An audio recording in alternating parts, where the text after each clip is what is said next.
आदमी जरूरी नहीं है बुद्धिमान हो।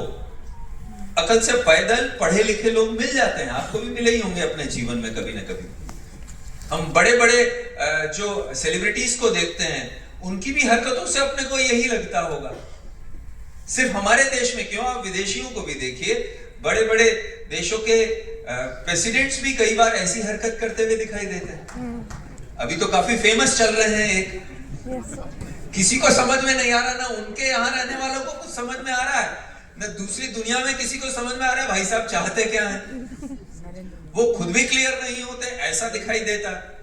तो इस तरह के उदाहरण हमें अपने आम जीवन में देखने को मिल जाते हैं कि देखने में तो भाई पढ़ा लिखा लगता है, लेकिन काम बुद्धिमान वाले नहीं कर रहा। और ऐसे भी लोग मिलते हैं जो बिल्कुल अनपढ़, लिखना पढ़ना भी नहीं जानते हैं, लेकिन ब्रिलियंट। उनकी बात करना, उनका समस्याओं को हल करना बड़ा बेहतरीन होता है, इंप्रेस कर देता है एक बार में कि क्या सोच रहे हैं, क्या आइडिया निकाल के लेकर आए हैं। या बहुत सिंपल एजुकेशन हुई है और बहुत ब्रिलियंट तरीके से हैंडल कर रहे हैं। That is intelligence. तो education and intelligence, education and wisdom are two different things. School exams are more oriented towards knowledge, 90% knowledge, 10% intelligence. And J is 90% intelligence, 10% knowledge. हम ऐसे बहुत सारे सवाल होते हैं जिनका जवाब दे सकते हैं बिना हमारे उसकी जानकारी हुए। जैसे जो बचपन में हम पहेलियां पूछते थे, कटोरे पे कटोरा बेटा बाप से भी गोरा, बताओ कौन? नारियल। नारियल। अभी ये कैसे बताए कोई, हमने स्कूल में तो पढ़ा नहीं होता। हम दिमाग लगाते हैं, सोचते हैं और बता देते हैं। What comes once in a year, twice in a week, never in a day? What comes once in a year, twice in a week, and never in a day? Later year. तो ये हमारे school के अति उत्साही बच्चे होते हैं, इनको लगता है सबसे पहले मैं बताऊं। तो इन्होंने बिल्कुल सही बताया है इन बच्चों ने। YEAR, इसमें एक ई है, वीक में 2 ई हैं, और DAY डे में एक भी ई नहीं है। ये वो पजल्स हैं जो बचपन में आप लोग मेरे ख्याल से खेलते होंगे, बात करते होंगे। ये भी इंटेलिजेंस बेस्ड है। चेस खेलना, सुडोक्यू पजल्स, क्रॉसवर्ड जो अखबार में आती हैं, जिसको हम लिखते हैं इंग्लिश की, हिंदी की, वो सोच कर लिखते हैं। वो याद कुछ नहीं होता, कुछ लिखा होता है और उससे उस क्लू से हम ढूंढते हैं। वो थिंकिंग एबिलिटी हमारी डेवलप कर रहा है, वो हमें सोचने के लिए मजबूर कर रहा है।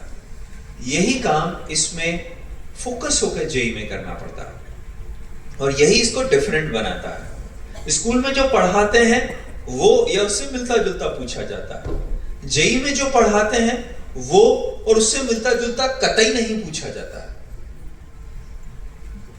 तो इस वजह से नंबर कम आएंगे, क्योंकि जो पूछा जा रहा है वो या वैसा सवाल पहले किया ही नहीं, तो फिर करेंगे कैसे? मन में एक प्रश्न उठता है, जब कभी किया ही नहीं तो कैसे करेंगे? सोच के करेंगे ना भाई। सवाल को सोच के भी किया जाता है। अव्वल तो ये जानकारी हमारे पास में कई बार नहीं होती है कि सोच के जवाब कैसे दिया जाता है। क्योंकि स्कूल के दिनों में जब भी बच्चों को कोई दिक्कत आती थी, बेटा पापा के पास जाए, मम्मी के पास जाए, समझ में नहीं आ रहा है, पूछो बेटा, स्कूल में पूछा करो, टीचर से पूछा करो, भैया के पास चले जाओ, दीदी से पूछो। नहीं समझ में नहीं आ रहा है, चलो ट्यूशन लगा देते हैं, आपकी कोचिंग में एडमिशन करा देते हैं। अभी भी नहीं आ रहा है, और कुछ करते हैं। लेकिन हम उन्हें कभी भी ये नहीं बोलते बेटा सोच ना, दिमाग लगा, कोशिश कर, ये हम नहीं बोलते हैं। हमें भी आदत नहीं होती, बच्चों को भी ये सुनने की आदत नहीं। सोच कर करें, सोच लो क्या, मैं नहीं आ रहा ना, मुझे, मैंने देखा, पढ़ लिया, सवाल नहीं आ रहा, ऐसा नहीं होता है। सोचना होता है। हम जितना सोचेंगे उतना हम एनलाइटन होंगे, हमारे समझने का, आप सोचिए ना, वरना मानव सभ्यता कैसे विकास करेगी?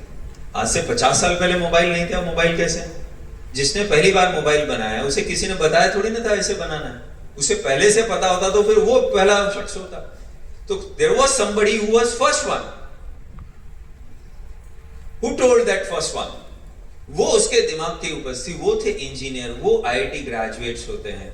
आपको ऐसा बनने के लिए ऐसा साबित करके दिखाना है, yes I can think better than others, please take me, please consider me, I want to take admission. उनके पास तो 14 लाख बच्चे तैयार हैं आने के लिए, वो हर बच्चे को क्यों लेंगे? वो ये देखना चाहते हैं कौन सबसे अच्छा सोचता है। मेहनत तो सब करने वाले हैं, जो मेहनत ही नहीं कर रहा उनके बारे में तो अपनी चर्चा ही नहीं चल रही है। उनके बारे में ना तो वो इन्वॉल्व होना चाहते हैं, ना हम उनके बारे में कोई बातचीत कर रहे हैं। तो मैं ये तो आपको बताने ही नहीं वाला हूं कि आपको मेहनत करनी पड़ेगी। ये तो मतलब यही नहीं पता है तो फिर यहां का कोई मतलब ही नहीं था ये जगह का। उठ के जाओ।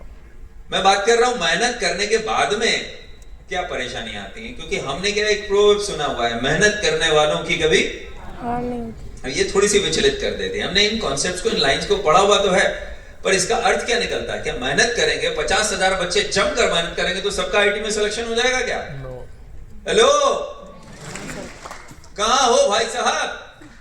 50,000 बच्चे जमकर मेहनत करेंगे तो मेहनत करने वालों की तो आप बता रहे ना हार नहीं होती, फिर सिलेक्शन क्यों नहीं होता उनका? बताइए, कुछ गड़बड़ हुआ है, हमें गलत बताया गया है, पता करना पड़ेगा किसने बताया।